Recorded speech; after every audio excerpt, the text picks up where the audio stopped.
최근에 경찰관들의 자살과 과로사 사건에 대한 논란에 대해서 이야기를 드리고자 해요. 무엇보다 현재 그 경찰청장 후보자가 된 조지우 후보자가 최근까지 서울 경찰청장이던 시기에 실적 위주로 경찰관들에게 과도한 업무 부담을 짊어지게 하면서 더욱이 상황을 악화시켰다. 지금 이런 소식이 들려오고 있어요.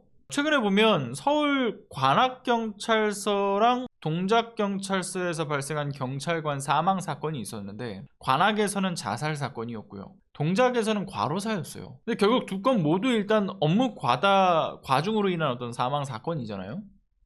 앞서 말씀드린 것처럼 조지호가 청장이던 서울경찰청에서 실적 부진 경찰서에 대한 현장 점검 계획에 따라 가지고 이분들 소속 경찰서의 과도한 업무 부담이 이루어져요. 그래서 극심한 스트레스를 안겨줬다라는 거죠. 물론 이게 동작과 관악 경찰서만이 아닙니다. 지난 16일에서 26일 사이에 서울권 전체 31개의 경찰서 중에서 13곳에 대한 현장 점검이 계획되어 있어요. 근데 이 기간 동안 현장 점검이 있는 거지, 그 이전부터 준비되는 기간까지 생각해보면 몇 개월 이상을 업무가 과중이 된 거죠. 계획에 따라서 과장과 팀장의 역량 관리에 대한 부분도 체크를 한다는 것이었고, 그리고 사건에 대한 고의 방치가 있었던 것은 아닌지도 검토를 한다는 것이고, 수사가 미진한 사항은 무엇인지 이것도 보고를 받는다라는 것이고, 이를 점검을 아무튼 한다는 거였죠. 이걸 담당 경찰관들이 아무튼 수시로 보고해라 라는 건데, 이로 인한 업무 부담이 어느 정도의 수준이었냐면, 스스로 목숨을 끊었던 관악서의 경위는 현장 점검이 있는 월요일이 두렵다라고 호소를 할 정도였고, 심지어 친구와 대화를 했던 카톡도 이제 확인이 되는데, 친구랑 어떤 얘기를 하냐면, 자신이 맡았던 사건만 50건이다. 그 중에 보안 사건이 53건, 그리고 전세 사기 6건이 병합 조치까지 된다라고 하는데 정말 죽을 것 같다라고 호소를 했다라고 해요. 그리고 그의 동료의 주장에 또 따르면 그 경위가 살인 예고 게시글의 공범을 찾기 위해서 경남 진주에도 출장을 가고,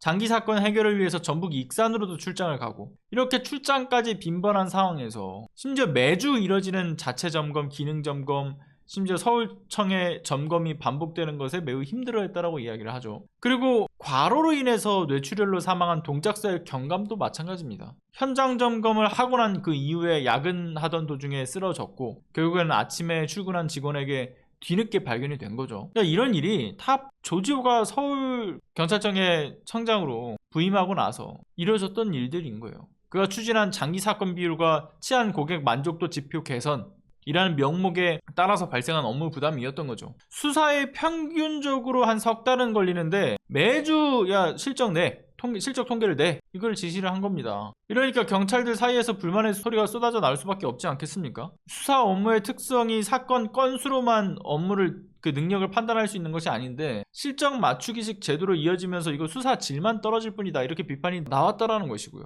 지금 이렇게 경찰 조직의 구조적 문제와 관리 시스템의 심각한 결함을 드러낸 건데, 앞서 말씀드렸던 것처럼 경찰에게 과도한 업무 부담을 안기는 것, 심지어 그뿐만 아니라 불충분한 심리 지원 문제도 심각하다라고 해요. 그리고 성과 중심의 압박적 조직 문화를 조지호 중심으로 만들게 되면서 비극이 발생했다, 이런 비판을 피해가기는 어려워 보이는데, 물론 경찰청 통계에 따라서 최근 5년간 발생했던 현직 경찰관의 자살 수를 보게 되면 113명이라고 해요. 좀 적지 않은 수가 스스로 목숨을 끊었던 거죠. 매월 평균으로 따져보면 1.9명 이 자살을 한 건데, 아니어도 근데 문제가 굉장히 컸던 부분이기는 합니다. 그런데 이렇게 아니어도 경찰관의 자살률이 다른 특수직 공무원들에 비해서 현저히 높다라는 점이 이미 확인된 바가 있었다라는 걸 생각해보면, 그 개선이 전혀 이루어지지 않은 것, 그리고 더 나아가서 자살을 하거나 과로사를 당할 환경으로 내몰고 있었다, 이걸 조지호가 더 부추겼다, 이런 비판을 피해갈 수가 없다라는 거죠. 그리고 이를테면 심리지원에 대한 부분, 제가 앞서 언급을 했는데, 2014년부터 이 경찰관들의 케어를 위한 마음동행센터라는 게 운영이 되어 왔어요. 근데 그 규모와 지원을 보게 되면 전국에 18개의 센터가 있고, 근데 그 18개의 센터의 상담사가 고작 36명입니다. 근데 현재 경찰관 수가 몇 명입니까? 작년 7월을 기준으로 보면 13만 1,046명이에요. 그 중에 스트레스 고위험군이 5명 중에 1명입니다. 상당히 많은 숫자죠.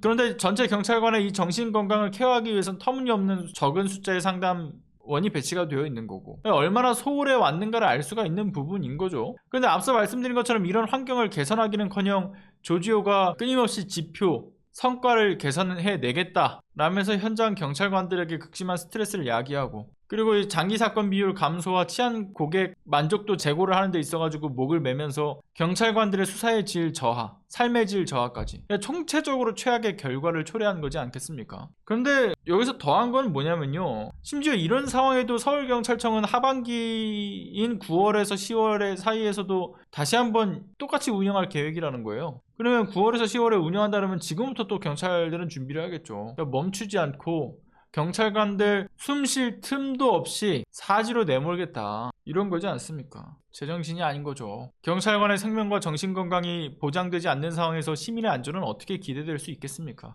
경찰 조직의 썩은 뿌리들을 제거해 나가는 것도 중요하지만 목숨 걸고 시민의 안전을 위해서 일해왔던 모든 경찰관을 싸잡아서 폄훼할 수 있는 일도 아니지 않습니까? 일선의 경찰 인권과 복지를 간과해서는 안 된다라고 보고요. 그리고 경찰 조직 전반의 근본적 변화가 필요한 그런 상황에서 이 조지호가 경찰청장이 되었을 때 과연 개선이 가능한가? 그것은 그가 서울경찰청장 일 때부터 이미 그 한계를 드러낸 것 아니겠습니까? 그리고 최근에 논란이 된 인천세관 직원들이 개입된 마약 사건, 여기에 대해서 수사 외압에 있어가지고 서울청장이었던 조지호 역시 개입이 되어 있다라는 의혹도 있고, 그가 경찰청장이 되었을 때 그렇다라고 한다면 경찰이 민중의 지팡이가 아니라 권력의 몽둥이로서 더 확실히 자리매김할 것이다라는 것을 이미 증명을 하고 있기 때문에 그가 능력적으로나 윤리적으로나 법적으로나 그 경찰관의 기본 책무의 어떤 적격 여부로서도 후보자로서는 매우 부적격하다, 이런 것이 명확해지는 소식이기도 하다고 봅니다. 그리고 물론 조지호의 부적격 문제와는 별개로 관계 당국인 경찰 차원에서도 이 실질적인 대책 마련이 시급하게 좀 마련이 돼야 될 텐데, 개인적으로 좀 참 걱정이 큰 소식이기도 하고요.